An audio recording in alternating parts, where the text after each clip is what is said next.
Γεια σας, καλώς ήρθατε στο κανάλι μου, είμαι η Κατερίνα και σήμερα θα σας δείξω 15 τρόπους για να πείτε επειδή. Ξεκινάμε λοιπόν. Ξεκινάμε με το ως αποτέλεσμα. Για παράδειγμα, περιγράφετε στο φίλο σας τι έγινε την τελευταία φορά που πήγατε ταξίδι και του λέτε την τελευταία φορά που πήγα ταξίδι στο αεροπλάνο ήταν ένας μεθυσμένος και ως αποτέλεσμα το αεροπλάνο έκανε αναγκαστική προσγείωση και έτσι καθυστέρησα να φτάσω στον προορισμό μου. Δηλαδή το αποτέλεσμα ήταν η προσγείωση του αεροπλάνου. Ακολουθεί το λόγο. Για παράδειγμα, λέτε στην αδερφή σας «Με κάλεσε σε ένα πάρτι μία συμμαθήτριά μου από το σχολείο, με την οποία δεν τα πηγαίναμε ποτέ καλά».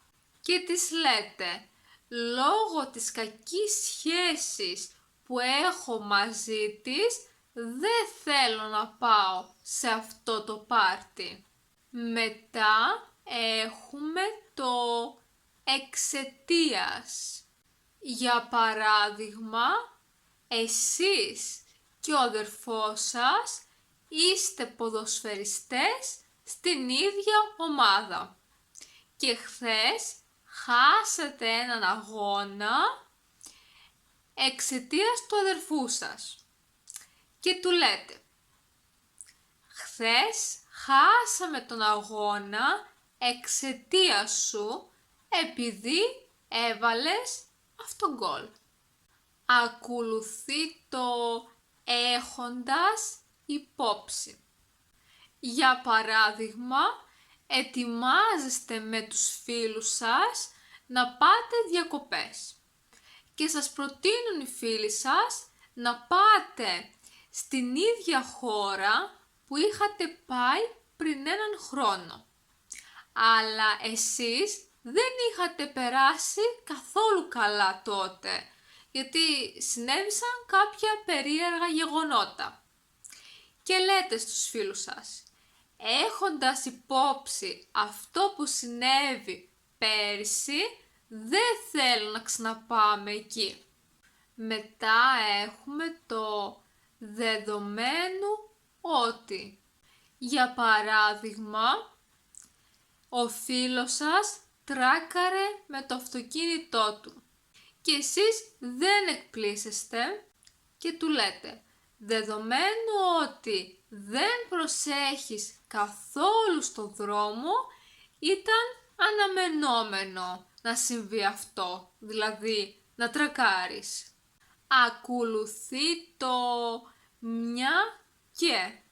Για παράδειγμα, ο αδερφός σας ετοιμάζεται να πάει στο σούπερ μάρκετ και εσείς θέλετε να σας αγοράσει μερικές σοκολάτες και του λέτε «Μια και πας στο σούπερ μάρκετ, αγόρασέ μου μερικές σοκολάτες, γιατί θέλω να φάω κάτι γλυκό». Ακολουθεί το αφού. Για παράδειγμα, εμπιστευτήκατε τα λάθος άτομα και λέτε στην αδερφή σας ότι κάνατε πολύ μεγάλο λάθος και δεν έπρεπε να εμπιστευτείτε αυτά τα άτομα και αυτή σας λέει «Αφού σου έλεγα ότι δεν πρέπει να εμπιστεύεσαι άτομα τα οποία δεν γνωρίζεις, γιατί τους εμπιστεύτηκες τόσο γρήγορα». Μετά έχουμε το διότι. Για παράδειγμα, συνέβη κάτι και η φίλη σας έρχεται πολύ θυμωμένη και σας λέει γιατί δεν μου είπες τίποτα. Και εσείς, επειδή ξέρατε την αντίδρασή της λέτε δεν σου είπα τίποτα διότι ήξερα πώς θα αντιδράσεις. Ακολουθεί το αν λάβουμε υπόψη. Για παράδειγμα, πηγαίνετε στο γιατρό επειδή βύχετε και δεν μπορείτε να καταλάβετε γιατί το πάθατε αυτό. Και σας ρωτάει ο γιατρός, καπνίζετε? Και εσείς του λέτε, ναι, εδώ και αρκετά χρόνια. Και αυτός σας λέει, αν λάβουμε υπόψη ότι καπνίζετε εδώ και αρκετά χρόνια, τότε είναι αναμενόμενο και φυσιολογικό ότι τώρα αρχίσατε να βύχετε επειδή πιθανώς να έχετε πρόβλημα με τους πνεύμονές σας. Γι' αυτό πρέπει να σας εξετάσουμε και εφόσον είναι όντως αυτός ο λόγος, πρέπει να σταματήσετε να καπνίζετε. Ακολουθεί το γιατί. Για παράδειγμα, ο φίλος σας έχει ένα αρκετά σοβαρό πρόβλημα υγείας και δεν σας έχει πει τίποτα. Και όταν το μαθαίνετε, πηγαίνετε στον φίλο σας και του λέτε γιατί δεν μου έχεις πει τίποτα για αυτό το πρόβλημα. Και αυτό σας λέει γιατί δεν ήθελα να σε ανησυχήσω. Ακολουθεί το εφόσον. Για παράδειγμα, μαλώσατε με τη φίλη σας και αυτή δεν θέλει να έχει καμιά σχέση μαζί σας και δεν σας μιλάει. Και σας λέει η αδερφή σας, εφόσον δεν θέλει να σου μιλήσει αυτή, δεν χρειάζεται να της μιλήσεις κι εσύ.